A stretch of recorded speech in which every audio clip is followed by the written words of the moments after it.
ஒரு பேனில் எண்ணெய் ஊற்றி வெங்காயத்தை நீட்டாக கட் பண்ணி அதில் ஆட் பண்ணிக்கோங்க. கேப்சிகம், பன்னீர், கேபேஜ், பொட்டேட்டோ இந்த மாதிரி காய்கள்லாம் ஆட் பண்ணிக்கலாம். நான் இன்றைக்கி கேபேஜ் மட்டும் ஆட் பண்ணியிருக்கேன். இது கூட கொஞ்சோண்டு கரம் மசாலா அண்ட் மிளகாய் தூள் ஆட் பண்ணிக்கோங்க. தேவையான அளவு உப்பு ஆட் பண்ணி இதை லைட்டாக வதக்கிக்கோங்க. அப்போது தான் கொஞ்சம் க்ரன்ச்சியாக இருக்கும். ஆஸ் யூஷுவல் நான் எப்பவும் பண்ணுற மாதிரி சக்கரவள்ளி கிழங்கை வேக வச்சு சப்பாத்தி மாவு கூட உப்பு ஆட் பண்ணி சப்பாத்தி மாவு பதத்துக்கு எடுத்துக்கிட்டேன். லைட்டாக இதில் எண்ணெய் ஆட் பண்ணி ஒரு அரை மணி நேரம் ஊற வச்சிட்டிங்கன்னா சப்பாத்தி சாஃப்டாக இருக்கும். இப்போ சப்பாத்தியை திரட்டி வேக வச்சு எடுத்துக்கோங்க. இது வெந்துட்டு இருக்கும் போதே சைடில் பார்த்திங்கன்னா ஒரு முட்டையை பீட் பண்ணிக்கோங்க. சப்பாத்தியை திருப்பி போட்டு வெந்த சைடில் முட்டையை இந்த மாதிரி ஸ்ப்ரெட் பண்ணி விட்டுக்கோங்க.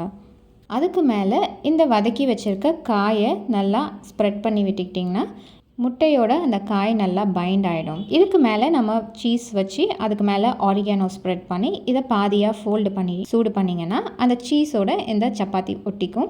ஸோ கிட்ஸுக்கு சாப்பிடும் போது கீழே எதுவுமே சிந்தாது.